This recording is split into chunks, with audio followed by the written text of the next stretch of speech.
Welcome to Let's Talk Geek, episode 126 on Chai FM, your weekly dose of everything geeky, coming to you live from the Chai FM studios in Johannesburg.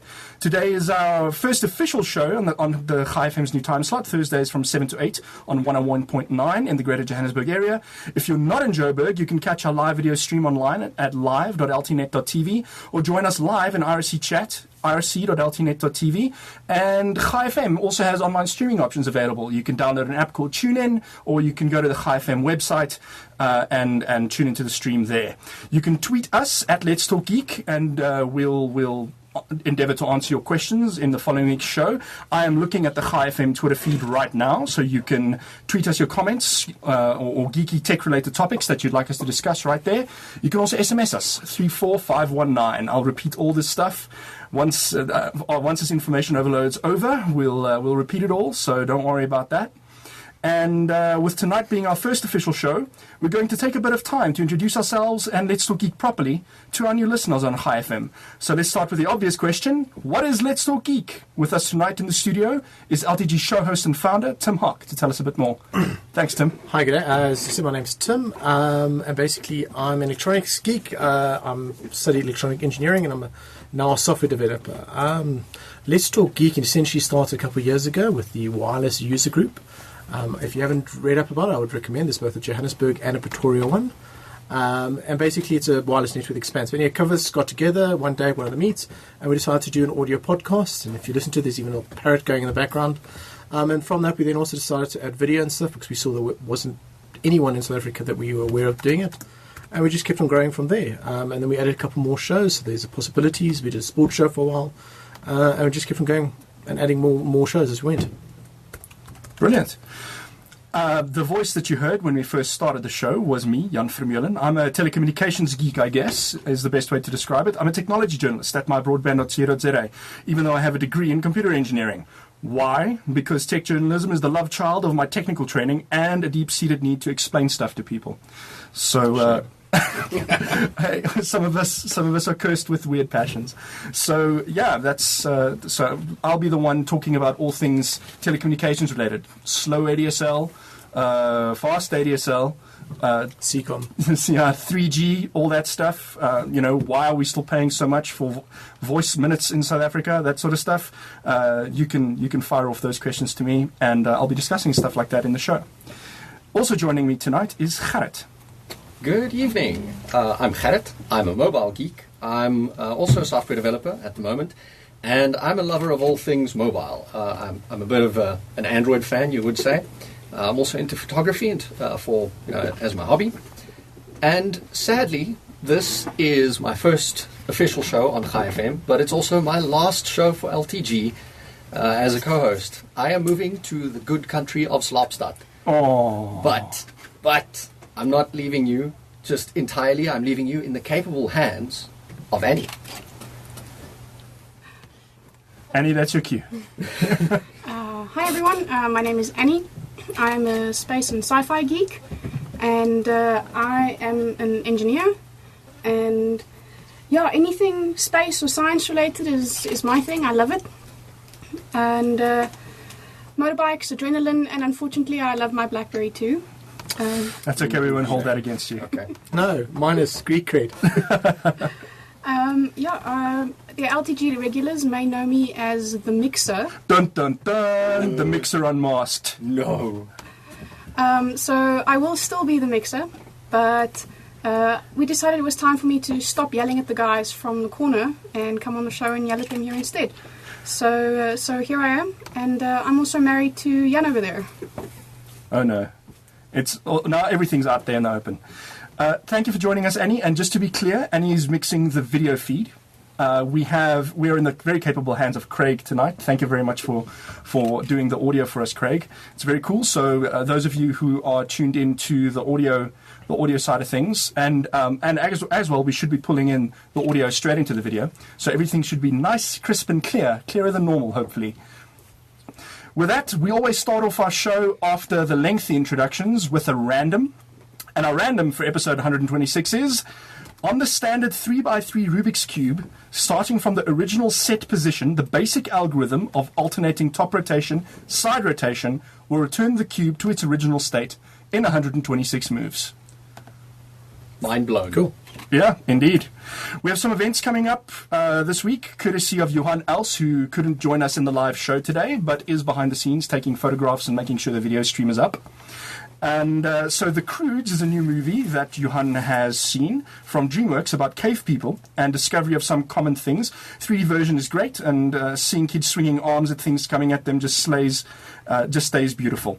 The humor is sharp as ever, and computer graphics just improves every time. It's opening in South Africa today, 28th of March, and today is also the anniversary of one of the biggest movie releases ever, and they only made one, The Matrix.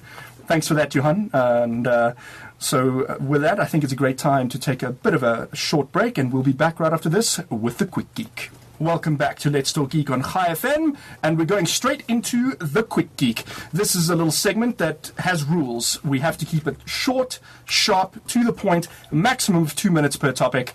Usually the mixer keeps us in check, but we're giving her a little bit of leeway tonight. And let's get right into it. So first up, a self-healing, self-monitoring chip that rearranges the circuit if damaged. I don't know if you guys have seen this article in Extreme Tech. But it's actually quite interesting. I mean, we're talking about a piece of electronics that is able to detect problems in the circuit and change itself as the problems are detected. Now, my question with this is to what extent can it fix it? You know, does it have like dead space or non-utilized spaces in it, or does it degrade as it has to fix more and more stuff?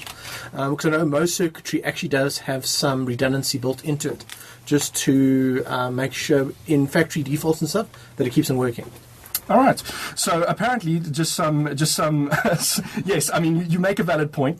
So I wanna get into that. So just how they've tested this and what this does is the chip contains 100,000 transistors, as well as various sensors to monitor its health. And what the team did was they blasted it with lasers, taking out around half of its transistors. It only took the microchip a handful of milliseconds to deal with the loss and move on. So it's exactly that. It's actually the chip loses part of its transistors and then uses what's left to continue functioning normally. So the question is, at what point is it unable to heal itself? At what point does the parity fail? Well, look, at half, it's pretty good. I must say that's pretty damn impressive. But what that also tells me is that they must probably have a redundancy of 2. So they must have, like, for every 1 transistor they need, they'll have 2 transistors available. But for places like I would imagine on a satellite or something like that, where you can't afford to be able to go up there quickly to go fix it, this is the perfect chip to install. Then something else, it's a little bit depressing, but still very cool from a web design perspective, is a little site called Out of Sight, Out of Mind. Now, all this stuff is going to be in the show notes that we'll upload to the internet after the show and in the podcast. And also, I'm sure if you Google this stuff, you'll find it. Those of you watching the video podcast or joining us in IRC, you should have this information on hand. Now, this site is at drones.pitchinteractive.com, and what it's about is a visualization of drone deaths in Pakistan since, I suppose, drones first started becoming active there. So, on the one hand, it's a fairly horrifying thing to see, eye-opening, but it is also very interesting from an HTML5 and web development perspective, how and from a data journalism perspective, how we can visualize things like this and how a very simple visualization can have tremendous impact. So for those of you who haven't checked this out yet, go and see. Just a quick summary of the data. Over the course of drone activity in Pakistan, 175 children, 5.6% of deaths, 535 civilians, 17.2% of deaths, 2,348 other, whatever that is, 75.6% of deaths, and only 47 high-profile targets, which is 1.5%. Of the deaths is due to drone activity. So the point of this data is to show people that in fact the collateral damage caused by these drones is quite hair raising. But it should be pointed out that this is based on data that's in the public domain. Then something I think, Gerrit, you pointed us at this, is a emulator to play games from 5 different old school gaming consoles. You're talking about the RetroN 5. That's correct. Okay, that's actually a console that Hyperkin unveiled, and it is a console designed to play NES, SNES, Game Boy Advance, Sega Genesis, and Famicom games. Genesis and Famicom, sorry, and the Japanese NES. And so it can play 5 different types of gaming console games. It has 5 slots, one for each of the cartridges. Has an SD card slot for your saves, things like that. The console has HDMI and 720p output capability. Well, better than my NES had. Exactly. AV ports support NTSC and PAL cartridges. And of course, with controllers, it has 2 ports for each of the platforms and comes with 2 Bluetooth controllers. It's just, it's really cool because it's all of those games we loved as kids. And you can play all of it in one console on your high-def TV. Yeah, so for those of you who don't know about these retro consoles, if you remember games like Super Mario and Contra and games like that, Tetris, the old NES Tetris, which was so popular with the Russian dancers. In the early days of Sonic. Yeah, so that's this is actually pretty interesting stuff. So if you want to relive your childhood, this seems to be the one to get. Yeah, it's available from Amazon for about $50. Okay, yeah. So it's actually not that expensive. I mean, if you look at a modern console, that's going to cost you. Sorry, that's for the one of the previous gens. That's for the RetroN 3. Okay. So this is for all 5. Okay. Yeah. So it's going to be a little more expensive, but still, if you're looking at a PlayStation, for example, which I mean is going to play obviously not the latest and greatest, but the latest and greatest consoles cost you 3,000 rand. So it shows you, being able to go back a step and still enjoy these old school things at a much lower cost. Mm. Then the next thing on the list is VetiGel. Tim and Annie, you guys spoke about this a little bit. So can you educate us a little bit about what is VetiGel and what was interesting about it? Annie? All right. So a student at New York's Polytechnic Institute, Joe Landolina, created this amazing gel. It's called VetiGel. And basically what it does is it stops bleeding immediately. And I'm not talking, there's no delay here. It's near instantaneous blood stoppage. Sounds like Medigel from Mass Effect. It's close. It's very close. So it's a gel. It instantly stops bleeding without the need to apply pressure. It adheres to the sides of the wounds and allows. It's made from plant derivatives, and it adheres to something called the ECM, which is the extracellular matrix, and that your body recognizes the ECM and it meshes into the wound surface and immediately stops blood loss. Now there are existing technologies, some things that like the US military used to use called quick clot, which isn't used anymore because it causes burning, and several other powders and gauzes that you can use, but those require 30 seconds of pressure on the wound in order to stop the bleeding. And to clean them out again afterwards, cleaning out a wound that has had those granules or that powder in it is incredibly difficult. Whereas VetiGel, because it's a natural substance, you can actually spray it afterwards with another compound. Unbonding compound, then it just dissolves. Well, yeah, you can either spray it with the unbonding compound and it just completely dissolves, or you can spray it with another thing that causes it to solidify and look and act exactly like skin. So very cool. So to see. Also, I was wondering, does this also have better beneficial for antibacterial because it's quite sealed now? I don't actually know, but they do say it does facilitate faster healing of the surrounding tissue if you leave it in place. Okay. So the Quick Geek is all about saying interesting things. So something tangential. Didn't they discover super glue on the way to just trying to figure out stuff like this to close things quickly? It was apparently used as I don't know if it was actually the reason for discovery, but I know it was used as a way of doing a quick stitch. So when you're out in the field and stuff like that, I think Vietnam and those times, they pretty much joined the two things, super glue it together so you could then keep on going. So you didn't have to stitch it, especially in those conditions and stuff. Well, the big advantage to VetiGel is that you can use it both internally and externally. So you can, most of these existing applications and super glue you only use on external wounds. This you can inject into the body and stop internal bleeding as well. Mm-hmm. So quickly, Gerrit, you picked up on this one. NASA modified a phone, an Android phone, to take into space. Yes. I think they started off with one of the first Nexus, or the first Nexus phone. which was built by HTC. The Nexus 1, right? Yes, the Nexus 1. And then they shifted over to the Nexus S because they had some issues with drivers. And they actually modified this, but the reason they picked it is because they could modify it in terms of hardware. So because it's NASA, they have to get all sorts of, weird, they have all sorts of weird regulations and things that they have to either get around or they have to get permission for. And one of the things that I found really interesting was the battery. And they couldn't take the lithium battery that was powering the phone and send that up into space because lithium just isn't cleared yet. It's not safe for space use. So they actually took it out and replaced it with alkaline batteries and like a massive battery pack for the phone, so that they can actually send it up, so that it would be allowed to send it up. Cool. So yeah, it's a very interesting read about how they had to find a phone that was open for hacking, for all sorts of hacking and the workarounds that they had to go through to actually get this thing into space to power the tech that they want to put there. Cool. We have to take a quick break. We'll be right back after this with What Geekery is. Come back to Let's Talk Geek on High FM, and we're going into What Geekery is This, where we delve a little bit deeper into a certain topic. So the first one I wanted to talk about was a visualization of what the internet looks like. Now, what makes this visualization particularly interesting, and those of you who are in the video feed will hopefully be able to see a screenshot of this. Mixer, do we have screenshots active tonight or not yet? We do indeed. Okay, excellent.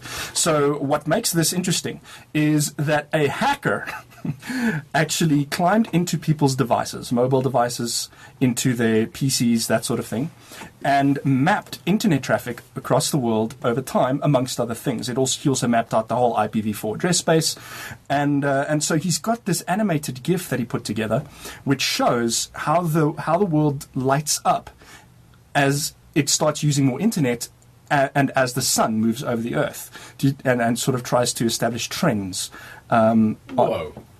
Just some more background here. Basically, he used the scanner that basically went onto all Linux machines without any passwords or using default usernames and passwords.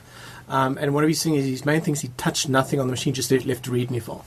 And then with pinging, you can actually get the delay to another one. So as the delay goes up, as you've got more network usage, and that's what you're actually seeing with that map as it goes through the day. Yeah. So I mean, there was no malicious intent, but the fact is, he did build a botnet. True. If you get right down to it, yeah. So it was a botnet with no malicious intent, but botnet nonetheless. But it sounds like if you don't want the botnet to do something mean, then it is simpler to do this stuff. I mean, the mechanism you described, I guess you still have to gain access to people's PCs. My point with this is as easy it is for the guys to do a botnet. They could all do this. The main thing is that they tend to target Windows PCs or whatever, and other PCs because they grow far larger. He apparently got into Linux systems who had default root passwords. He got into routers with default root passwords. So the moral of the story, ladies and gentlemen, is A, change your passwords. B, watch which sites you visit. Yes. All right. So, and talking about the internet, I wanted to talk about an article and a video, really, about what the world would look like without the internet. Can't we just ask Seacom? Or South Africa. With that out the way. Yes. We'll get to that.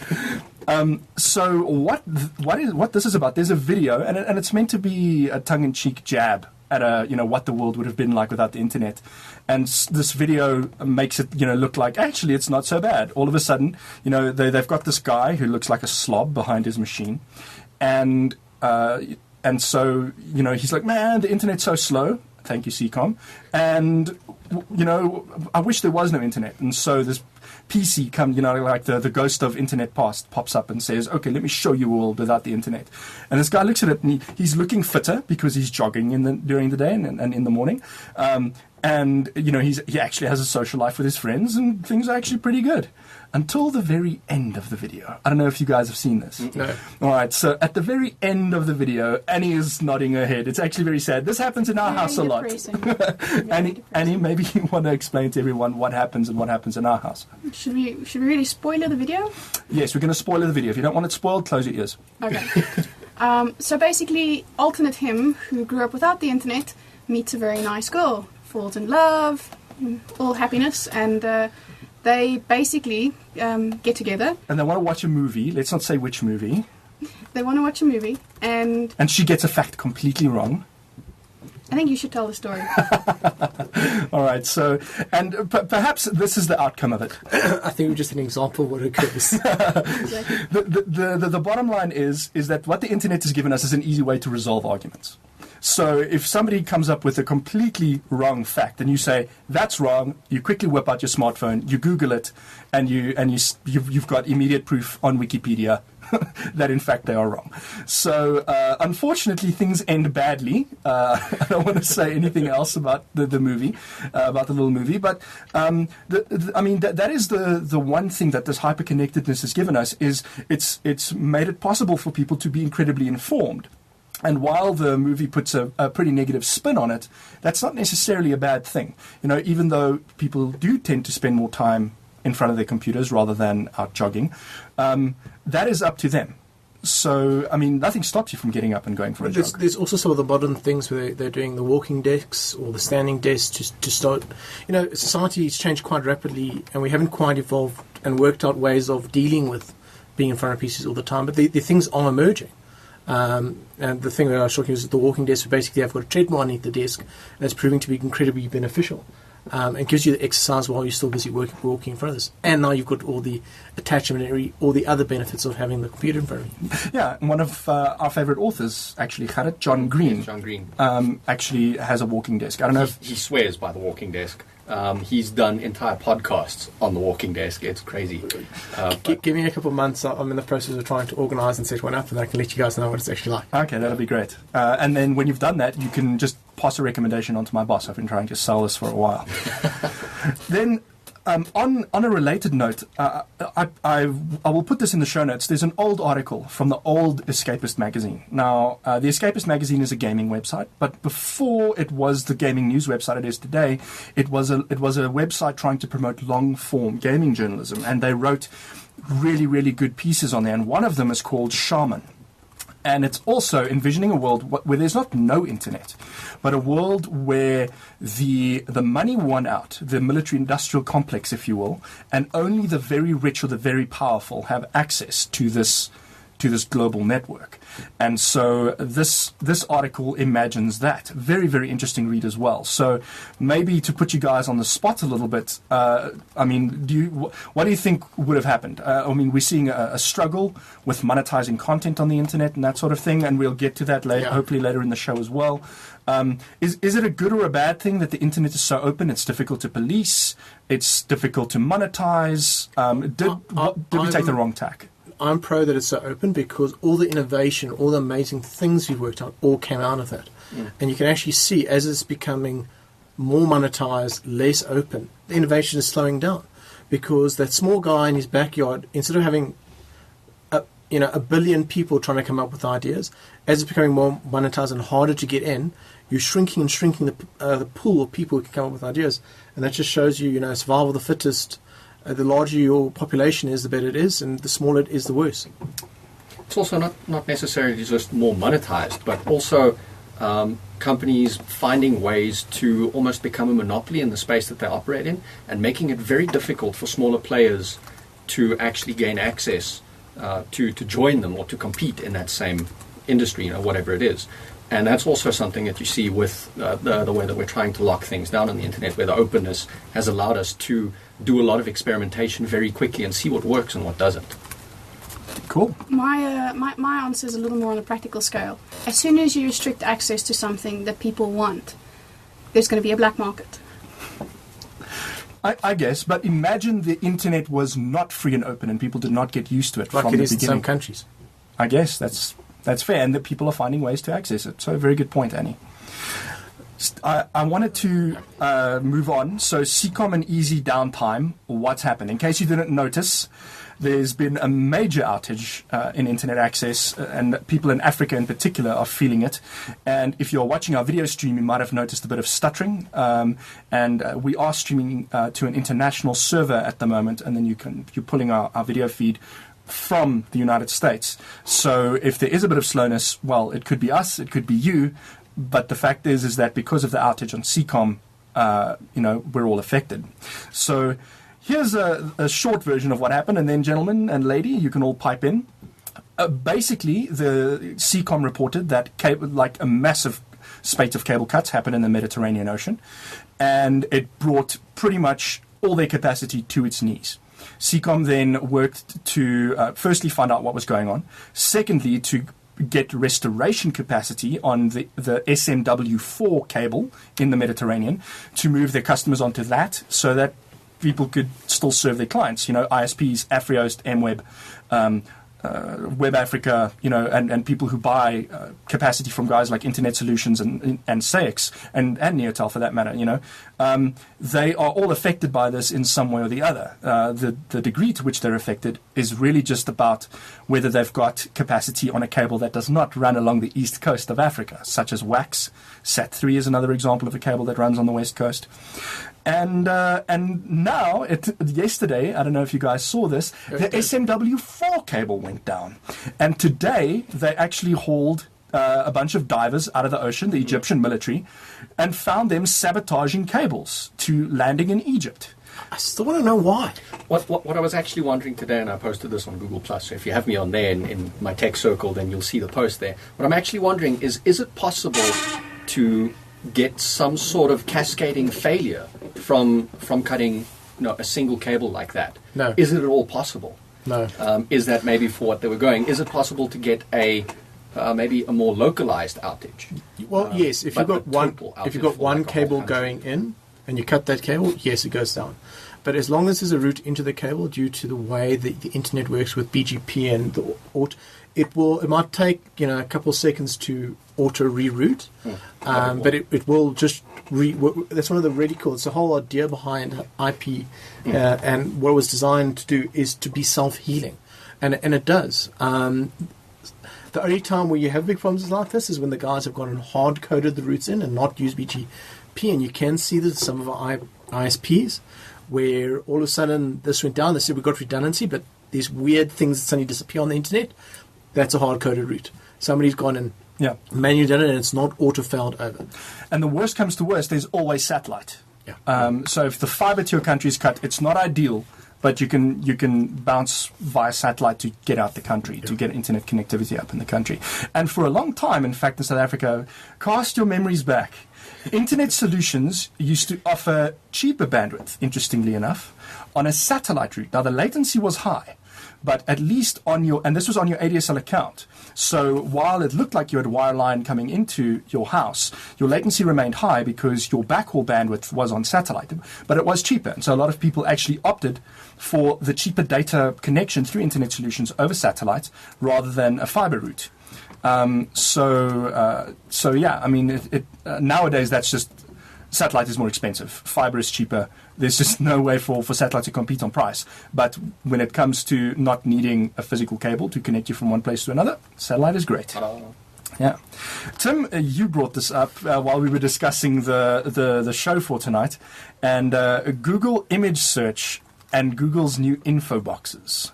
Now, this is a bugbear of yours. Yeah, it's one of the things that irritates me with Facebook is an example of somebody who's trying to bring everything Facebook and force you to use Facebook. And when you go to the internet, you go to Facebook.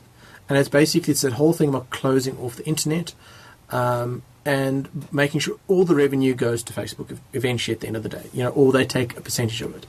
And one of the unsettling trends I've been seeing in Google recently is before, the whole thing about Google was, we're going to index your site, but it's all about sending people to your site eventually. But so there was like a symbiotic relationship between Google and content producers. Let us look at your content. We'll tell people, we'll help people find you. But at the end of the day, people are going to be coming down to your site, and you can sell revenue, or if you just like the publicity of people coming to your site, you get that out of it. You get something out of the relationship as well. But recently, if you look at what they're doing with the photos as well, I noticed this quite. All of a sudden, it now comes in a light box. With light boxes, you get the photo with this black screen across it, and if you look at it, it looks very much like that photo came from Google. So you found your photo. Why go further? Why go to the site? Why? Now I've let Google see my content. They found the picture, but that reciprocal thing isn't coming back. Where they now not sending people to me. They're making it so that I don't have to go to the site when I search for it. Yep. So now something that came up. Exactly as you say. Now, Google in indexing the site, I mean, it does count as a hit, Yeah. depending on what tracking software you use. But the fact is, any ads on that site are not getting served. And so, I mean, in the end, it really hurts content producers. And if you are, and never mind people who sell ads per impression. Now that's basically the ad gets shown and you've delivered on your promise to your advertiser. Google's ads are cost per click. So if people don't click on your ad, then the fact is you're not getting any money. And by just swiping your image, well... I want to add to this, even the impression ads won't get counted this because the ad won't get loaded. So never mind how your advertising works, it won't get loaded. Yep. Secondly, people aren't learning about your site. So let's say I've got the greatest cat pictures everywhere. They found the cat picture they wanted from Google. And what's going to stick in their head when they've left that is, oh, Google gives me good cat pictures. Not, I've gone to Tim's cat pictures and next time I need good cat pictures, I'm going to go back to Tim's cat pictures. I'm going to go back to Google. And what am I getting out of that deal? But I've paid for the bandwidth to deliver those pictures for Google. So it's totally utilizing all my resources and my hard work and giving me nothing back for it. Can I play devil's advocate, Gerrit, or did you want to bring it up? So a point Gerrit brought up. Annie wants to talk. Go for it. Yeah, so what I wanted to say is I don't think that anything that Google has changed recently has had an effect on this thing, because in the past we've all gone to Google and got our things straight off Google anyway. But the new light boxes for the images and the new little status box that you can see on the info box that they've added to the right hand side of the Google search page, I find those very useful because they actually help me to tell whether the site that I'm going to go to anyway has the correct information I'm looking for. So there's pros and cons to it. There's both sides of the story. Yeah. So one thing to keep in mind from a South African perspective is previously Google image search, what would happen when you clicked on an image is it would take you to the site, but it would overlay, but still sort of light box it. It would overlay like this transparent background over your whole site and then have like a little info box about the image on the right-hand side. And then if you wanted to see the main site, you just close that bar. That's like this massive bar down the right-hand side of the site. So what happened there is people with per impression websites, their ads loaded. But also what happened from a South African perspective is I just paid in data, in megabytes, to load that site, even though all I wanted was the image. So from a user perspective, look, being a journalist, this stings. But from a user perspective, does it not improve usability? No, because at the end of the day, you're removing all incentive for me to do that site. So that site's going to close. So all those things, sorry, go. The scenario you're describing is one from very long ago. You click on the image, it takes you straight to the page with the floating box. Nowadays, when you click on it, it first magnifies it on Google, and then you have to click on it a second time to go to the site. Now, yes, that's an extra click. But there was also a time where if you clicked on an image in Google search, it would actually load that image for you in a separate window. And not go to the site at all. Just load this image URL. Yes, originally they did that a very long time ago, and they got hit so badly by the sites because for all these reasons I'm giving right now, so that they actually undid that and went to that box where they still saw the site in the background because they got so many people complaining about it, and now in my head they've just gone back to that. They're now bigger, more powerful, and they're going, well, why do we have to be nice anymore? And all of this is about keeping you on Google's site. It's not about helping me, and that's what they're supposed to be. It's supposed to be driving me, a search engine to drive people to a website, not a search engine to deliver my content. I don't entirely agree with you there that it's to keep you into Google. It's to serve you the information. It's the same thing that they've been doing with the rest of Google search. Is they're trying to get you the answer that you're looking for as quickly as possible. So it might be that you actually ask Google a question, and the first line is actually an answer, or where I want the weather, and it gives me a little box with the weather, and I don't necessarily have to go to a weather site in order to get that. Those types of things. So they serve me the card, they serve me the info I'm actually looking for. In this case, it's the same kind of thing there. I'm looking for an image. And they give me the image I'm looking for, so I ask it a question. What was wrong with what they did just before this? Did you get the info then? It's, from a user perspective, it would be an extra click. No, it was the same click. If you wanted to see a good size image, otherwise it's the teeny tiny thumbnail that you used to see. unless you're using something like Hover Zoom, which is an extension for Chrome and Firefox. Gentlemen, I'm going to interrupt you. When we come back, we're going to pick up on this topic. I'm going to read some comments from IRC, but we're going to take a short break. Be right back. Welcome back to Let's Talk Geek on High FM. We're talking about Google stealing your hits. And I'm a journalist. I write headlines, right? So, and we've got some comments from the IRC that I want to read before moving along. So thank you very much for everybody who's joined us in IRC today of all days, when everybody is moving on down for the long weekend and enjoying their holidays. So fried roadkill, an interesting handle. Welcome, and he says that I think Google is now stretching that "don't be evil" motto of theirs. Money wins out at the end of the day. Saffron says the internet should be content creator centric and not user centric. To which fried roadkill replied, "Yes, agreed. Users will find you if your content is good." So I guess, but I mean, if Google doesn't help them find you, you sit with a problem. So, and if Google hides you, then how do they find you? I guess is the motto, or is the question here. So should Google make it more explicit where they got the image from? And there are a lot of discussions on the internet about proper attribution of content. So but Google also has to then determine who created that image in the first place. That is a tricky proposition. I think that Google makes it very clear which site they're serving you the image from. And to be quite honest, if you were not going to visit that site to begin with to get the image, then how does being pushed to the site and then Xing it anyway going to help the site at all? It's not really. It's fake stats for you're them. more likely to stay. But it's not fake stats. You came to my site for the image I provided, for the content I gave you. You came to my site.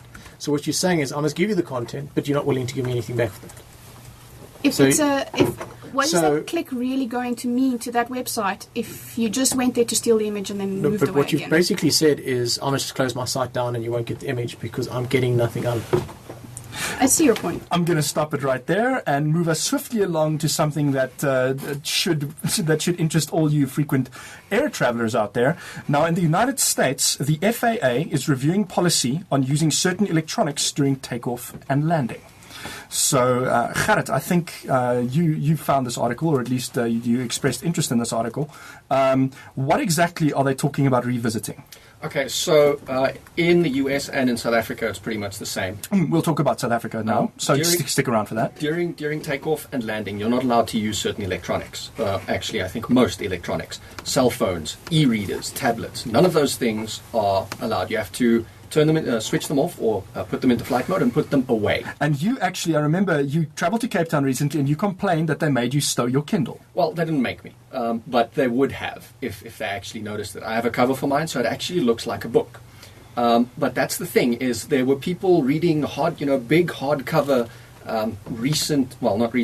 Harry Potter books, so the massive hardcover copies of those, and they could read them fine during takeoff and landing. But me with my extremely thin Kindle, I had to put that away.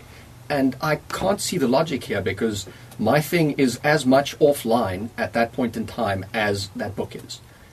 Basically, the difference between my e-reader and that book at that moment is that mine is electronic, but it's not posing any extra danger.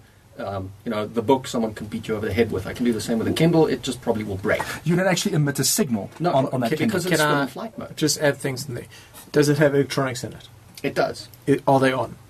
Well, with Kindle marginally, actually, then I can tell you they are sort of marginally on and they are kicking in every now and again. Just to refresh the e-reader screen. I thought the whole thing about an e-reader screen is the fact that the electronics only come on to refresh that screen. Yes, but what's telling it to refresh that screen? The second you click the next page button, that's the only time the electronics are on. And during that time, you're seeing out a burst of signal.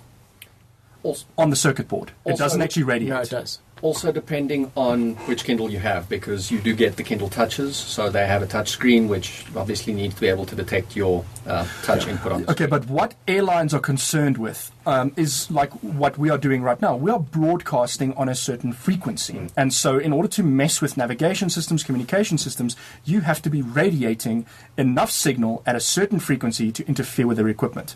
So, I mean, to say that the Kindle, or in fact any electronic device would be able to do that at this stage of the game is actually just silly. Yeah, so I'm playing a bit of devil's advocate here. I understand. And biggest thing I would say that worry most with the Kindle is the Wi-Fi. But all large aircraft should be shielded. And if it's not shielded, they're going to be falling out of the sky. Except airplanes do have Wi-Fi. Some of them, at least. I know. Look, I'm agreeing with it. I'm even thinking to the point where, like, what one of our other friends, Stuart, one of the ex-hosts, always used to say, if it was really, really dangerous, you would have to hand it in as you climbed into the plane. Yeah. You wouldn't even be allowed to sit there and, oh, I've turned it off, really. Yeah, exactly. I mean, it would be an attack vector. It would be a severe danger to the plane, right? So now an interesting argument I've heard about switching off electronic devices during takeoff and landing. It's about safety, but not in the electronic sense. It's about having people's full attention not misdirected into a piece of electronics. Okay, but at that same moment, why are the people with newspapers and books allowed to keep that? They can carry on reading that. A newspaper is pretty huge, and those books, like I've said, you can carry on reading that massive hardback book of yours. Just carry your Guinness Book of World Records or your Encyclopedia Britannica onto the plane. I would say it's more that whole thing. Bureaucracies, it's very hard for people to say yes. It's very easy to say no. Yeah, so in the past, I mean, I think it is accurate to say that in the past, airplanes were sensitive to interference from electronic devices. I'm also not necessarily sure about that. I think they just erred on the side of caution. Sure. And that's what they've been doing up until now, until people realize that this is actually kind of ridiculous. Yeah. What I did want to mention is that for those of you who don't know, this is fun, so I'm going to do it this way. The CAA has recently allowed the SAA to conduct trials similar to the FAA, and they RSA compared to the USA.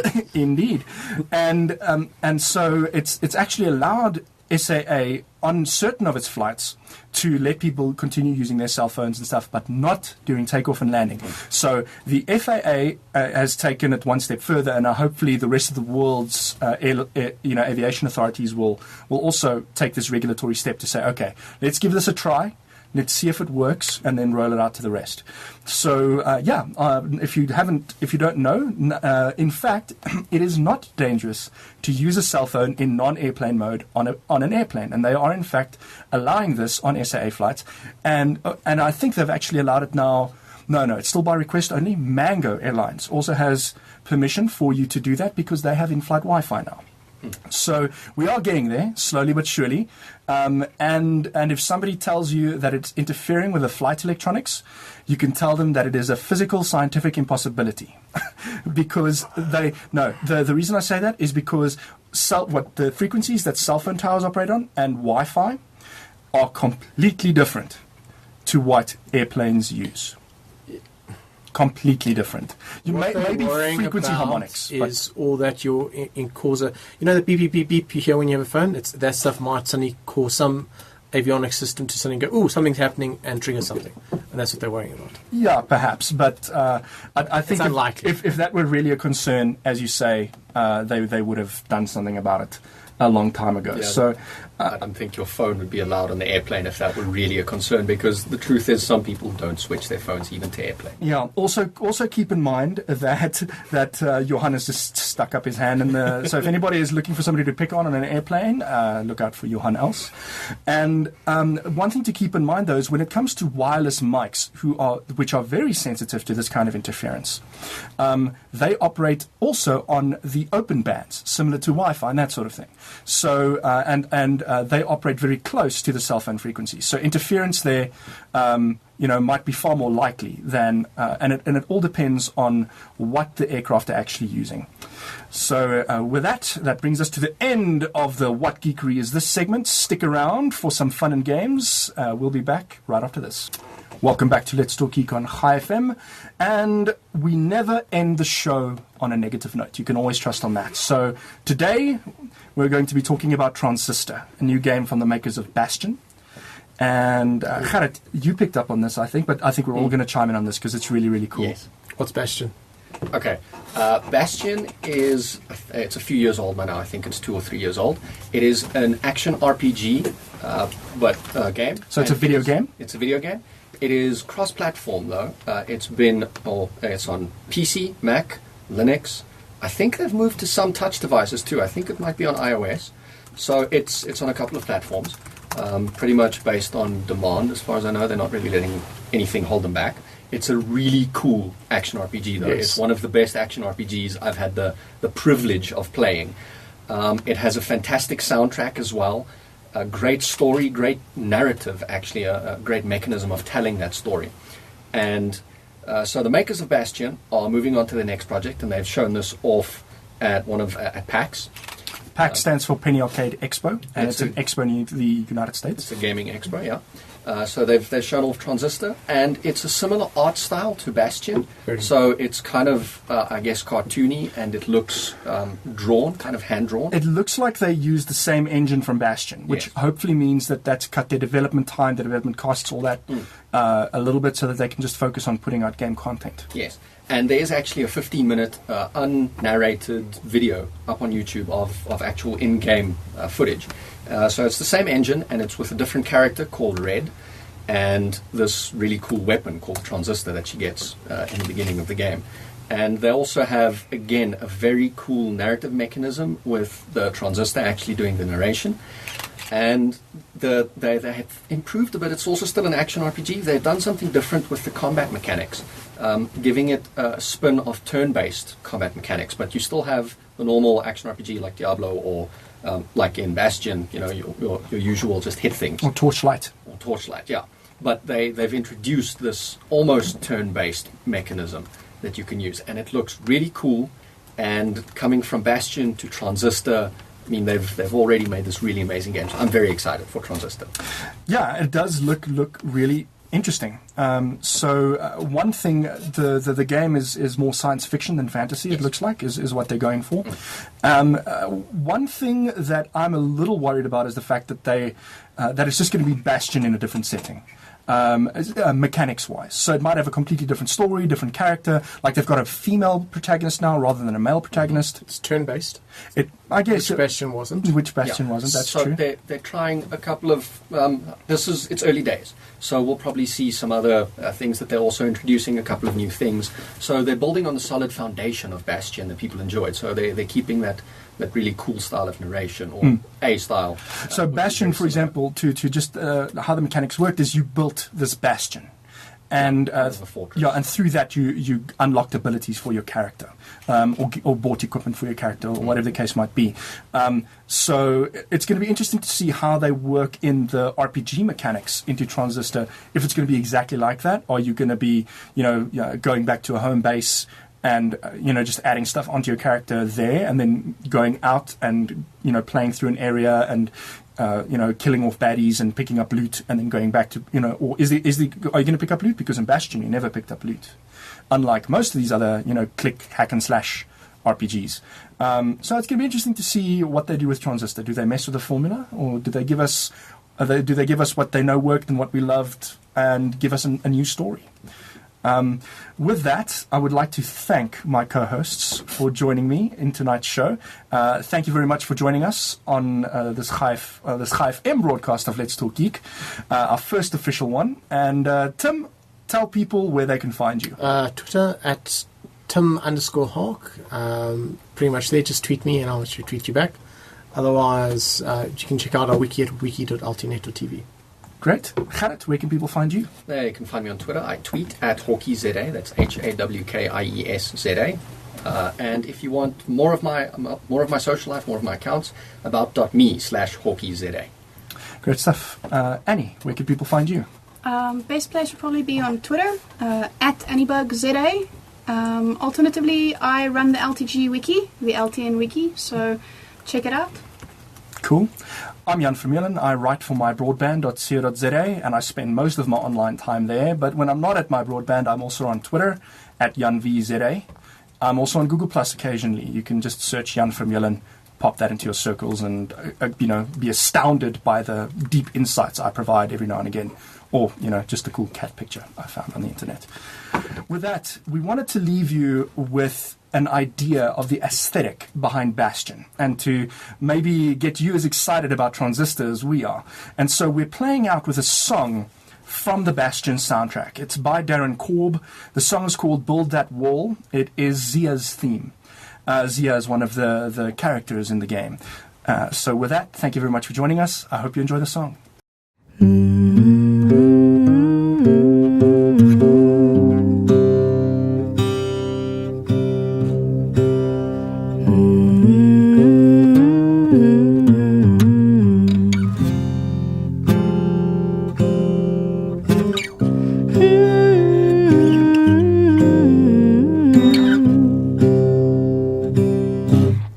dig my hole, you build a wall. I dig my hole, you build a wall. One day that wall is gonna fall. Gonna build that city on a hill. Gonna build that city on a hill. Someday those tears are gonna spill. So build that wall and build it strong, 'cause we'll be there before too long. Gonna build that wall up to the sky. Gonna build that wall up to the sky. Someday your bird is gonna fly. Gonna build that wall until it's done. Gonna build that wall until it's done. But now you got nowhere to run. So build that wall and build it strong, 'cause we